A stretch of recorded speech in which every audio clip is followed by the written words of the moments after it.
Hello बच्चों, मैं शिखा लन स्मार्ट विद अशोक बकारिया की क्लासेस में आपका फिर से वेलकम है। बच्चों, लास्ट जो हमने टॉपिक किया था आपका डिफरेंशियल इक्वेशन का किया था, जिसमें हमने छोटी छोटी टर्म्स सीखी थी कि ऑर्डर कैसे निकालते हैं, डिग्री कैसे निकालते हैं, अगर कुछ इक्वेशंस आ जाएं तो उसको बाय वेरिएबल सेपरेशन कैसे करते हैं हम सॉल्व, जनरल सोल्यूशन कैसे निकालते हैं, उसका पर्टिकुलर सोल्यूशन कैसे निकालते हैं। आज हम उसी को ही कंटिन्यू करेंगे पार्ट 2 में। आज हम पार्ट 2 में आपका इंपॉर्टेंट टॉपिक डिस्कस करेंगे कि जहां से आपका 3 से 4 नंबर डेफिनेट की पक्के होते ही होते हैं। तो प्लीज़ चैनल को जरूर सब्सक्राइब करें। वीडियो अगर अच्छी लग रही है तो साथ साथ में लाइक भी ज़रूर करें और प्लीज़ कमेंट सेशन में बताएं भी कि अगर आपको कोई डाउट रहता है तो। ठीक है, चलिए बच्चों वीडियो स्टार्ट करते हैं। तो पहला हम सीखेंगे कि आपका लीनियर डिफरेंशियल इक्वेशन कैसी होती है। तो लीनियर डिफरेंशियल इक्वेशन ऐसी लिखी जाती है, d/x plus p into y and is equal to q. ठीक है, अब बात करते हैं लीनियर की। तो लीनियर से आपको पता चल जाएगा कि जिस डिफरेंशियल का मतलब कि ये फर्स्ट ऑर्डर डेरिवेटिव है तो इसकी पावर कितनी होनी चाहिए, 1 होनी चाहिए। अगर बाय चांस इसके ऊपर 2 ऑर्डर आ जाता है तो ये लीनियर डिफरेंशियल इक्वेशन नहीं होगी। बात समझ में आ गई कि लीनियर डिफरेंशियल इक्वेशन की पहचान ही यही है कि जिसमें आपका डिफरेंशियल जो पार्ट है वो आपका पावर 1 करे। ठीक है, अब डिफरेंशियल इक्वेशन की बात करें तो जिसके अंदर डेरिवेटिव आता है, जिसके अंदर डी/dx आता है तो मतलब डिफरेंशियल बन गई। अगर मैं इसकी बात करूं dy/dx इज इक्वल टू 0 तो ये भी क्या है, एक डिफरेंशियल इक्वेशन है डिफरेंशियल इक्वेशन। इसके अंदर जो नेक्स्ट है, जैसे कि y का जो कोफिशिएंट है वो 0 है, जिसकी वजह से y भी 0 हो गया तो ये बचा। आपको इक्वेशन की पहचान सिर्फ इस पार्ट से करनी, आगे क्या है पीछे क्या है उससे कोई मतलब नहीं है। लीनियर की बात करी है तो इट मीन्स कि इसकी पावर 1 होनी चाहिए। अगर इसका ऑर्डर सेकंड ऑर्डर है, पावर मीन्स ये नहीं कि उसका डिग्री, उसका ऑर्डर उसका, इसके ऊपर तुम स्क्वायर कर दोगे तब भी ये आपका लीनियर नहीं बनेगा। लीनियर तब भी नहीं बनेगा, ऑर्डर पे भी डिपेंड करता है कि ये आपका आ गया सेकंड ऑर्डर। ठीक है, अब इसकी पावर 1 है तो ये क्या है, एक लीनियर है, बट ये सेकंड ऑर्डर है। तो इस चीज़ का ध्यान रखना आपने कि लीनियर का क्या मीनिंग है कि जिसकी पावर 1 है, जिसकी डिग्री 1 है। ऑर्डर भी 1 2 चलेगा बट जिसकी डिग्री 1 है। अब चलते इसको स्टार्ट करते हैं। तो ये आपका इंपॉर्टेंट है बच्चों, इसको अच्छे से समझिएगा। अगर कोई इससे रिलेटेड कोई क्वेश्चन है कमेंट करके ज़रूर बताइएगा जो आपको समझ में नहीं आ रहा है। इसको हम 2 तरीके से सीखते हैं। एक आपका रहता है dy/dx plus p into y is equal to q. तो इसको सॉल्व करने के लिए सबसे पहले हमको ये देखना पड़ता है कि आपके पास में जो इक्वेशन है लीनियर है। अगर नहीं है, यहाँ पे यूनिटी नहीं है, तो फर्स्टली इसको यूनिटी में कन्वर्ट करो। यूनिटी में बनाने के बाद आपने स्टेप नंबर 2 में क्या करना है, उसका IF निकालना है। कई बार सिंगल आ जाता है कि IF निकालिए।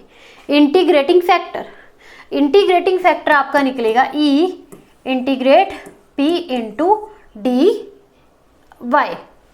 ठीक है, जब आपका ये वाला जो चीज़ है जो सेकंड नंबर पे लिखा है ये आपका y वेरिएबल में होगा तो यहाँ पे ये जो चीज़ जो होगी वो भी इंटीग्रेट y वेरिएबल में नहीं, x वेरिएबल में होगी। ठीक है, y में दूसरी होगी, यहाँ से देखना ना आपने। ठीक है, तो ये आपका dx में होगा। ठीक, इसके बाद इंटीग्रेटिंग फैक्टर निकालने के बाद में हमारा स्टेप नंबर आता है अगला, जिसके अंदर सिंपल क्या करना है जब हमने इसका सोल्यूशन निकालना है तो वो आता है y into IF is equal to Q into IF and dx and plus C। तो ये आपका क्या निकलता है बच्चों, जर्नल सोल्यूशन। किसका, आपके लीनियर इक्वेशन का जर्नल सोल्यूशन। जब मैं इसके अंदर y या फिर x की कोई भी वैल्यू पुट कर दूंगी या आपको मेंशन की होगी तो वो इस जर्नल या इस लीनियर डिफरेंशियल इक्वेशन का पर्टिकुलर सोल्यूशन होगा। ठीक है, बात समझ में आ गई। तो इस चीज़ में आपने कंफ्यूज नहीं होना, जैसे मैं अभी हो गई थी कि dy/dx कैसे लिखना है। जब आप जिसके रिस्पेक्ट में उसको डिफ्रेंशिएट कर रहे हो तो उसी के रिस्पेक्ट में आपने उसको इंटीग्रेट भी करना है। ठीक है, जैसे कि दूसरी जैसे एक और आ जाती है ऐसे करके कि dx एंड dy। अब आप किसके रिस्पेक्ट में उसको डिफरेंशिएट कर रहे हो, y के रिस्पेक्ट में कर रहे हो। तो और कोफिशिएंट किस में है, x के अंदर है, तो यहाँ पे जो p आएगा वो भी किस में होगा, x में होगा। ठीक है, कहने का मतलब ये है कि पूरी इक्वेशन वेरिएबल विद एक्स है, लेकिन डिफरेंशिएट हम किसके साथ में कर रहे हैं, वाई के साथ कर रहे हैं। अब यहाँ पे आई एफ आपका क्या आएगा, आई एफ आपका आएगा e and integrate p with respect to d y, क्योंकि डी वाई के साथ ही हम उसको डिफरेंशिएट कर रहे हैं। ठीक है, आई एफ निकलने के बाद जब इसका सोल्यूशन निकालेंगे तो सिंपल यही रहेगा, बस जहाँ पे आपने y लिखा है वहाँ पे x रखना है and into I F is equal to q into I F और यहाँ पे आएगा d y and plus c. ठीक है, बात समझ में चल गई। पता ये सबसे ज़्यादा इंपॉर्टेंट है, इसका ये है कि इसकी गारंटी है कि आना ही आ रहा है, इसमें ये नहीं कह सकते कि ये पेपर में नहीं आएगा, ये आएगा ही आएगा। ठीक है, चलिए कुछ क्वेश्चंस अब इससे रिलेटेड हम करके देखते हैं, प्रैक्टिस के लिए करके देखते हैं कैसे आते हैं कैसे नहीं आते। फर्स्ट क्वेश्चन मैंने लिया है, सिंपल सा है, डी वाई डी एक्स। अब जिन बच्चों ने इंटीग्रेशन नहीं सीखी है, जिन बच्चों ने डेरिवेटिव नहीं सीखी है, तो प्लीज़ प्रीवियस सेशन जरूर देखें, वहाँ पे डिटेल में आपको समझा रखी है, स्टेप बाय स्टेप समझा रखी है, तो उसको देखेंगे तभी ये चीज़ आपको आएगी, ऐसे नहीं आएगी। इसमें सिर्फ आगे आपके मेथड ही चलेंगे, रूल्स और जो मतलब बेसिक है वो हमने पीछे कंप्लीट कर लिया, तो प्लीज़ प्रीवियस सेशन ज़रूर देखिए। अब क्या करना है, इसका जनरल सोल्यूशन निकालना है। मैंने बता दिया कि जनरल सोल्यूशन कैसे निकालते हैं, पार्टिकुलर सोल्यूशन कैसे निकालते हैं। तो ये क्या एक लीनियर डिफरेंशियल इक्वेशन है, ठीक है ना, क्योंकि यहाँ पे आपका यूनिटी है और यहाँ पे उसका पावर 1 है। तो सबसे पहले हम क्या निकालेंगे, आई एफ निकालने से पहले आपने एक छोटा सा काम करना है कि यहाँ पे इसको नंबर 1 लिख लेना है और इधर आपने जनरल जो सोल्यूशन इक्वेशन उसको लिख लेना है, p into y and is equal to q. यहाँ पे x से कंफ्यूज मत होइएगा, यहाँ पे x में ये ऐसे कांस्टेंट है, ऐसे कांस्टेंट है, तो इसमें x होगा, तो ये कोई डाउट वाला कोई ऐसा बात नहीं है। ठीक है, इसके अंदर नंबर 2 आ जाएगा। अब आप क्या लिखोगे, कंपेयरिंग 1 एंड 2, ये ज़रूरी है। ठीक है, p इज इक्वल टू है 2 के, क्योंकि आप कंपेयर y को करोगे तो y के कोफिशिएंट कट जाएगा, मतलब उसका वेरिएबल कट जाएगा, सिर्फ p इज इक्वल टू 2 बचेगा and q is equal to sine x। ठीक है, आप क्या निकालोगे, इसके बाद आप आई एफ निकालोगे, e इंटीग्रेट p इंटू किसके रिस्पेक्ट में, dx के रिस्पेक्ट में। मैंने समझाया ना कि क्यों, क्योंकि जिसके साथ हम डिफरेंशिएट करेंगे उसी के साथ हम उसको इंटीग्रेट करेंगे। अब यहाँ पे आएगा e, p की जगह पे आएगा 2 इंटू डी एक्स, तो ये बनेगा is equal to e 2x by 2, sorry हाँ स्क्वायर बाय 2। ठीक है, सॉरी स्क्वायर बाय 2 नहीं आएगा, x ही आएगा, x बाय 2 भी नहीं आएगा, ये आएगा 2x आएगा। ठीक है, 2x आएगा, क्योंकि यहाँ पे 2 बाहर ले लेंगे, फिर अंदर dx और इंटीग्रेट बटेगा तो x आएगा। ठीक है, प्लस c लिखना है, लिख दीजिए साथ में, प्लस c यहाँ पे इसी के साथ ऊपर। ठीक, अब देखिए इंटीग्रेटिंग फैक्टर निकल गया, चलिए सोल्यूशन पे काम करते हैं। तो वो आएगा y, रूल साथ साथ में ज़रूर लिखिएगा जैसे कि मैं लिख रही हूँ, आगे आएगा q इंटू आई एफ, यहाँ पे आएगा क्या, जिसके रिस्पेक्ट में डेरिवेट निकाला था हमने, D x and plus c. ठीक है, अब यहाँ पे y इंटू आई एफ कितना निकला है आपका, e 2x निकला, इज इक्वल टू q कितना है यहाँ पे, साइन x है। अच्छा, आई एफ कितना निकला है, e की पावर 2x निकला है। अब इसका आपने क्या निकालना है, इंटीग्रेट करना है आपने इसको। अब जिन बच्चों ने इंटीग्रेशन सीख रखी है वो तो समझ जाएंगे कि इस टाइप की होएगी, तो हम क्या करेंगे। अभी आपके पास में 2 फंक्शन है, इंटीग्रेशन के अंदर हमने कहीं पे भी जाके आपका प्रोडक्ट रूल नहीं पढ़ा है, हमने आईलेट पढ़ा है जिसमें हम पार्ट्स करते थे। ठीक है, अभी मैंने करवाया है थोड़े दिनों पहले ही। आईलेट में क्या होता है कि हम देखते हैं कि फर्स्ट कौन है, सेकंड कौन सा है। तो ये जो साइन एक्स है ये आपका ट्रिग्नोमेट्रिक फंक्शन है, ये आपका एक्सपोनेंशियल फंक्शन है, तो इट मीन्स कि ये आपका फर्स्ट होगा, ये सेकंड होगा। ठीक है, इस स्टेप के बाद आपने करना क्या है, जैसे यहाँ पे नंबर 2 तक ले लिए, इसको नंबर 3 ले लीजिए और ये वाली जो चीज़ है इसको ऐसे I1 ले लीजिए।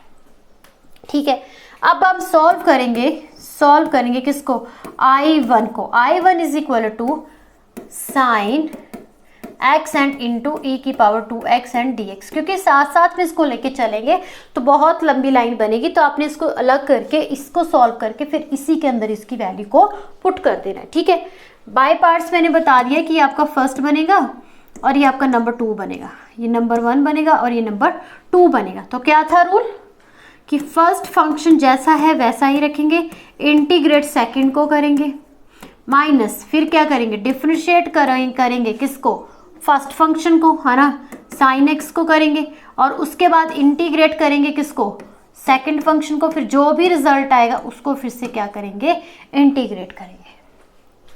ठीक है, चलिए तो इसको बस आगे सॉल्व करना है, थोड़ा सा क्वेश्चन की लेंथ ही जाएगा। ठीक है, तो यहाँ पे आएगा sine x e to x and by 2, ठीक है, माइनस इसका जो डिफरेंशिएट आएगा क्या आएगा, इंटीग्रेशन इसकी माइनस में होती है तो ये आएगा cos x and into 2x and by 2, इसकी भी मैंने इंटीग्रेट कर दिए, अंदर यहाँ पे आएगा dx एंड प्लस c। ठीक है, अब इसको इरेज कर देते थोड़ा सा, क्योंकि ये क्वेश्चन थोड़ा लेंथी चलेगा। अब हमारे पास में रिजल्ट आता है साइन x e की पावर 2x बाय 2 निकला पहले इंटीग्रेट करके, माइनस 1/2 को आप बाहर रख सकते हो। ठीक है, और अंदर यहाँ पे आएगा cos x and e to x and into d x. अब फिर से आपके पास में आईलेट का बन जाएगा, फिर से यहाँ पे आईलेट लगेगा, लगा दीजिए आईलेट, जब तक मतलब कि घूम के आपका साइन की टर्म नहीं बनती है तब तक आपको इसको ऐसे ही रखना पड़ेगा, मेरे ख्याल से ऐसे ही चलेगा ये। ठीक है, चलिए करते हैं, देखते क्या बनता है। ये वाला तो जैसा है वैसा रख लीजिए बाहर, यहाँ पे आएगा साइन एक्स एंड ई की पावर 2x, माइनस 1/2 को बाहर रख लीजिए। अब अंदर आप अपना आईलेट का रूल लगा लीजिए। अगेन ये एज ए फर्स्ट फंक्शन होगा और ये एज ए सेकेंड फंक्शन होगा, तो इसको आएगा एज ए 2x माइनस यहाँ पे आएगा cos x आएगा डिफरेंशिएट करके, और इंटीग्रेट करके माइनस 2x आएगा एंड इंटू dx आएगा। ठीक है, ये आएगा हमारे पास में।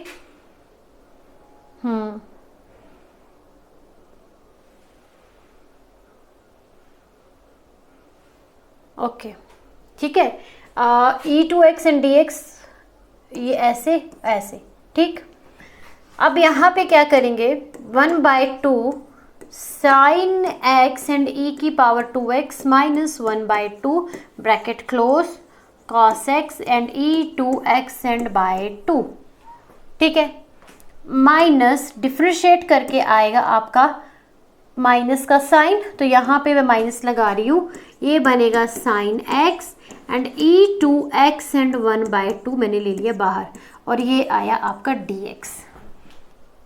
ठीक है, अब आप इस चीज़ को ध्यान से देखिए, हमने क्या बोला है, इसको हमने ऐसे I1 लिया है, कहाँ पे गया ये I1 लिया था ना ये, तो आपके पास में यहाँ पे रिजल्ट आता है I1 is equal to 1/2 sine x e की पावर 2x। अब इसको हम माइनस को खोलेंगे, देन माइनस 1/2, तो ये बन जाएगा आपके पास में 1/4। ध्यान से समझिएगा, अगर कोई डाउट रहता है प्लीज़ कमेंट करके बताना। ठीक है, यहाँ पे आएगा cos x and e2x plus minus 1/2 and integrate sine x and e2x, यहाँ पे आएगा dx। ठीक है, अब ये जो चीज़ ली थी आपने I1 के इक्वल ली थी, इसको मैं आगे सॉल्व करती हूँ। यहाँ पे सॉल्यूशन मैंने हटा दी, कोई बात नहीं। तो ये वाली जो चीज़ ली थी मैंने, आप देखोगे तो सबसे पहले मैंने इसको I1 लिया था, तो आप यहाँ पे लिखोगे I1 is equal to 1/2 sine e की power 2x minus 1/4 cos x e की power 2x and minus 1/2 and I1, क्योंकि ये हमने पहले ही ऊपर I1 के इक्वल लिया था। अब मुझे I1 ही निकालना है, तो I1 को इस तरफ ले लीजिए, I1 plus 1/2 I1 and is equal to 1/2 sine e की power 2x minus 1/4 cos x and into e की पावर 2x। समझ आ गई बात। अब क्या करेंगे, इसको सॉल्व कर लेंगे। ये लेंगे हम एलसीएम 2 आएगा 2i1 एंड प्लस i1, तो ये आएगा 1/2 और यहाँ पे साइन ई की power 2x minus 1/4 cos x and e की पावर 2x।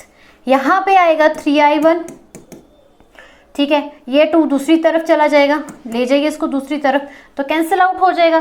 तो ये बनेगा हमारे पास में साइन ई की power 2x minus 1/2 cos x and into 2 की पावर ex। 3 आपका क्या चला जाएगा डिवाइड में, तो 1/3 साइन x एंड e की power 2x minus 1/6 cos x and e की पावर 2x। ठीक है, ये आपका I1 आ गया है। तो जो गिवन हमने सोल्यूशन निकाला उसके अंदर इस वैल्यू को सब्स्टिट्यूट कर देना है। ठीक है, अब क्या है कि ये था आपका, मतलब कि इस क्वेश्चन में सिंपल सी चीज़ है, आपको स्टेप बाय स्टेप चलना है।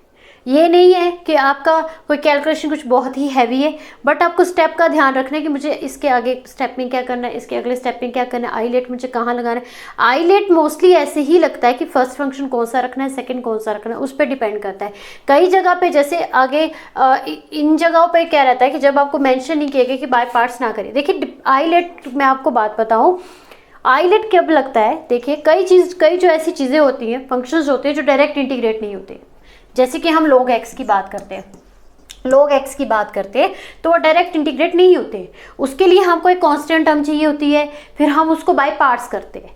ठीक, लेकिन अगर आप इसको देखिए, जैसे कि अगर मैं इसको सिंपल वे में कराना चाहूँ कि अगर साइन x एंड e की पावर 2x है, इसका अकेले का अगर इंटीग्रेट करना है तो कैसे करेंगे। आप इसमें डिफ्रेंशिएट भी कर सकते हो साइन x के, साइन एक्स को आप इंटीग्रेट करके भी कर सकते हो।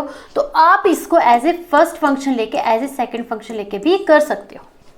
बात मेरी समझ में आ रही है कि ज़रूरी नहीं है कि आईलेट हमारा लगता कब है। आईलेट का मेन कारण ये है कि कई फंक्शंस ऐसे होते हैं जो डायरेक्ट इंटीग्रेट नहीं होते हैं, क्योंकि आगे जाके आपको क्या करना पड़ता है कि एक फंक्शन यहाँ पर डिफ्रेंशिएट होता है, फिर यहाँ पर एक चीज़ इंटीग्रेट होती है। तो जिसकी वजह से हम आईलेट का यूज़ करते हैं और उसकी नंबरिंग इस हिसाब से करते हैं कि यहाँ पे इंटीग्रेट उसको ना करना पड़े।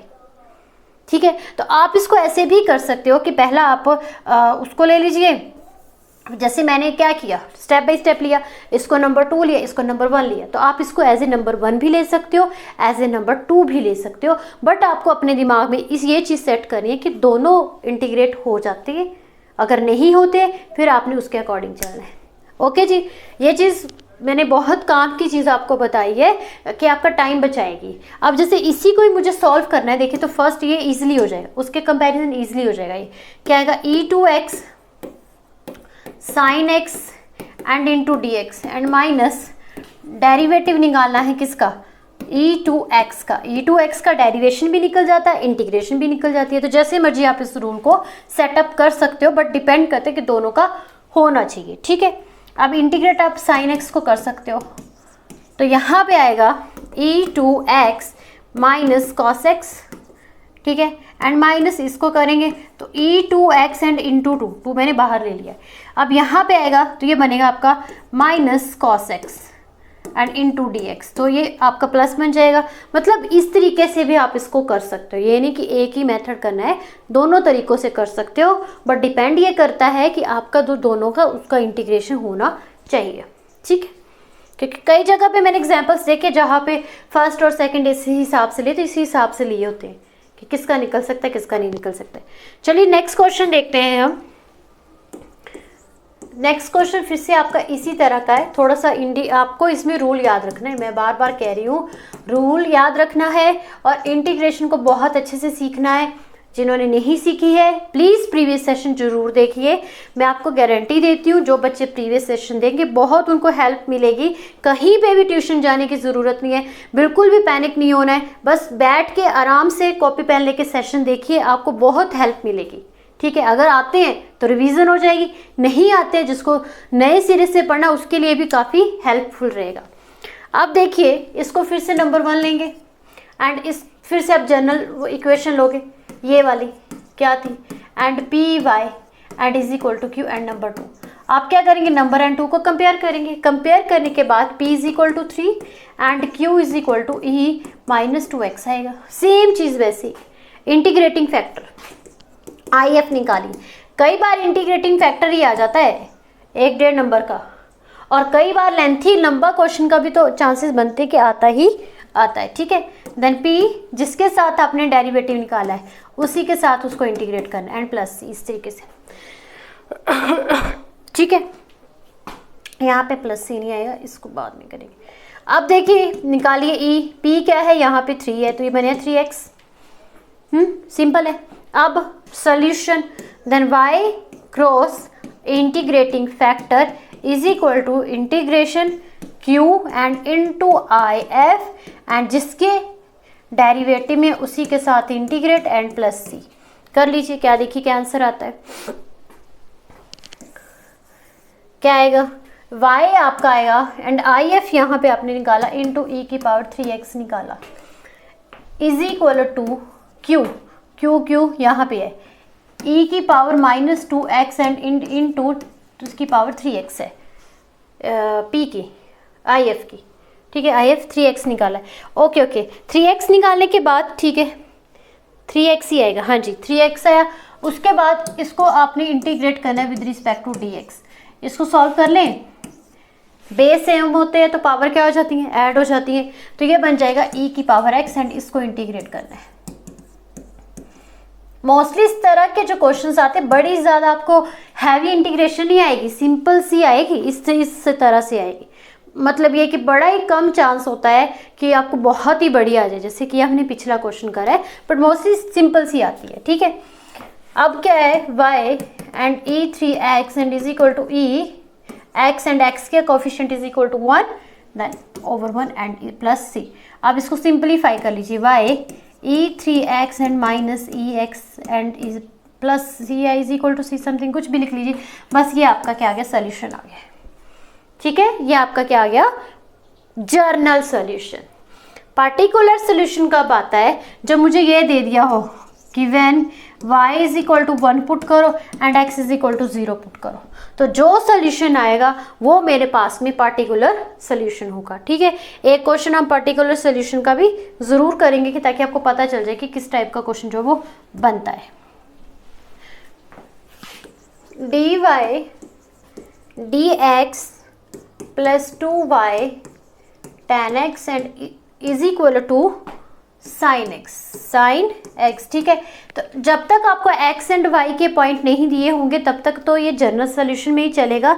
लेकिन जैसे ही आपको बोल दिया जाए कि when y is equal to 0 है and x is equal to है π/3, तब आपके पास में ये क्या निकल के आएगा बच्चों, पार्टिकुलर सॉल्यूशन। पीछे भी हमने जनरल सॉल्यूशन पार्टिकुलर सॉल्यूशन निकाला था, जो कि इसका फर्स्ट पार्ट था, लेकिन वो किसी और चीज़ का था। ठीक है, वो आपका डिफरेंशियल इक्वेशन का था, बट उसमें ये मेंशन नहीं किया था कि आप लीनियर ही लो। ठीक है, उसमें डिफरेंशियल इक्वेशन थी, तो इसमें हमने इस तरीके से उसको करना है। सेम चीज़ वही है, बट ये एक अलग मेथड आ जाता है। अब क्या करेंगे, पहले इसका जनरल सॉल्यूशन निकालते हैं। फर्स्टली कंपेयर करेंगे, देखते हैं 2 tan x, तो इसके अंदर 2 tan x आएगा ना, y नहीं आएगा ना, p 2 tan x आएगा। यस चलो, ये आएगा नंबर 1 एंड नंबर 2 क्या आएगा, जो इसका जर्नल है आपके पास में इक्वेशन प्लस p। ये साथ साथ में ज़रूर आपको लिखनी पड़नी है। ठीक है, comparing 1 and 2 then we get, तो p इज इक्वल टू आएगा 2 tan x। अब इसमें क्या है, कंफ्यूजन क्रिएट करने के लिए उन्होंने क्या किया है कि y को पहले लिखा, tan x को बाद में लिखा है। ठीक है, तो अब बच्चे क्या सोचेंगे कि यार ये x का है कि y का है, क्या है, तो आपने इसका जनरल टर्म याद रखना है कि py है, इससे चीज से याद रखना कि नीचे क्या है। ठीक है, and q is equal to यहाँ पे है साइन x के बराबर है। तो फर्स्टली हम क्या निकालेंगे, IF निकालेंगे, निकाल लीजिए। ई इंटीग्रेट पी डी एक्स, तो ई 2 बाहर ले लेंगे एंड tan x को करेंगे हम इंटीग्रेट। ठीक है, अब देखते हैं tan x की इंटीग्रेशन क्या होती है। tan x की इंटीग्रेशन होती है कुछ, तो tan x की इंटीग्रेशन भी याद रख लीजिएगा, ये फॉर्मूला है आपका, बुक में भी दे रखा है। 2 tan x एंड dx की होती है minus log cos of x। ठीक है, cos x के बराबर, तो ये हमारे पास में आएगा -2 log cos x, किसकी, tan x की। ठीक है, याद रखिएगा, रूल है, ये रूल है। अगर ऐसे नहीं आती है तो बाय पार्ट्स करो, बाय पार्ट्स करते करते बहुत देर लग जाएगी, तो रूल को याद रखना है। ठीक है, अब हमारे पास में क्या है, इसका सोल्यूशन निकालना है। y into I F, q into I F and into d x and plus c. y I F निकला है मेरा e minus 2 log cos x। ठीक है, and is equal to integrate, q कितना है यहाँ पे, साइन x है, sine x into I F मैंने निकाला है -2 log cos x एंड बस इंटू डी एक्स। अब इसको क्या करना है, आगे इंटीग्रेट करना है। फिर से कैसे करेंगे, बाय पार्ट्स करेंगे। ठीक है बच्चों, यहाँ तक समझ में आ गया। तो इसमें करने से पहले हम इसको आई एफ को थोड़ा सा चेंज भी कर सकते हैं। ठीक है, देखिए कैसे चेंज करेंगे।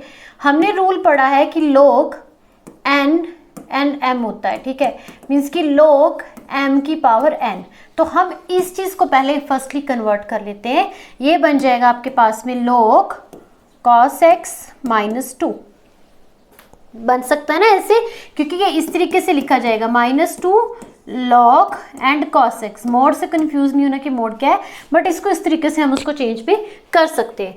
तो जब हम यहाँ पे इसमें इसको कन्वर्ट करके लिखेंगे, आई एफ की मैं बात कर रही हूँ, ई यहाँ पे मैं इसको थोड़ा सा तरीके से लिख के बताती हूँ। ठीक है, आप इसको एज ए नंबर 2 तक हो गया, इसको नंबर 3 ले लीजिए। अब हम क्या करते हैं, नाउ ऐसे लिखेंगे, नाउ कि जो मैंने आई एफ निकाला है, आई एफ जो मैंने निकाला है ई -2 log ऑफ cos x, ये चीज़ याद रखिएगा, इसमें बड़ी काम आती है जो अभी हम कर रहे हैं। 2 log cos x -2। ठीक है, ब्रैकेट में ये लिख देना कि ये कहाँ से आया, ये आया mn से आया है, इससे आया, ये याद होगा आपको ये। ठीक है, इससे आया ये। तो अब आपके पास में हमेशा एक्सपोनेंशियल और log कट जाता है, कटने के बाद में अकेला बचेगा cos x की पावर -2, तो इसको हम लिख सकते हैं 1/cos x का स्क्वायर, जो कि किसके बराबर होगा, आपके सेकंड स्क्वायर x के। तो जहाँ जहाँ पे भी आई एफ होगा वहाँ पे आपने अब क्या लिखना है, सेकंड स्क्वायर x। तो कर लेते हैं यहाँ पे, इसको इरेज कर देते हैं, ये रहने देते पॉइंट्स। तो अब आपके पास में सॉल्यूशन बन के आएगा, सॉल्यूशन होगा y into sec square x is equal to, ठीक है, q कितना था, साइन x था, sine x and into sec square x and यहाँ पे आएगा हमारे पास में dx आएगा। ठीक है, अब इसको थोड़ा सा चेंज हम कर सकते हैं। इसको चेंज कैसे कर सकते हैं, जैसे कि ये ऐसे लिख सकते हैं हम, साइन आया, ठीक है, साइन x इंटू 1/cos ही रखिए यहाँ पे। cos करने के बाद में क्या होगा कि ये बन जाएगा आपके पास में साइन, इसको चेंज कर लीजिए, जैसे कि एक cos इधर ले आइए और एक cos इधर लेके चले जाइए, ये आपका बन जाएगा tan x के बराबर और ये आपका बन जाएगा सेकंड x के बराबर। ठीक है, इंटीग्रेशन सेकंड x के बराबर, तो इसकी इंटीग्रेशन आपको पता है क्या होती है, वो डायरेक्ट आ जाएगी। ठीक है, then y into sec square x is equal to, ये पता चल गया ना किस तरीके से हमने इसको चेंज किया है। और integration second x into tan x की क्या रहती है, सेकंड x रहती है। तो यहाँ पे सोल्यूशन आएगा हमारे पास में, एक ही क्वेश्चन में आपको काफ़ी रूल्स पता चल गए हैं जो कि आपकी कैलकुलेशन में काफ़ी हेल्प करेंगे आपको। y into sec square x and is equal to sec x, ठीक है, एंड प्लस c, इसकी इंटीग्रेशन सेकेंड x के बराबर होती है। अब चलते हैं, ये आ गया हमारा जर्नल सोल्यूशन। पार्टिकुलर सोल्यूशन है कि y की जगह पे 0 है एंड यहाँ पे second x square pi by क्या है 3 है एंड यहाँ पे क्या है सेकेंड पाई बाय 3 है एंड प्लस ये, तो ये तो सारा 0 हो जाएगा आपके पास में।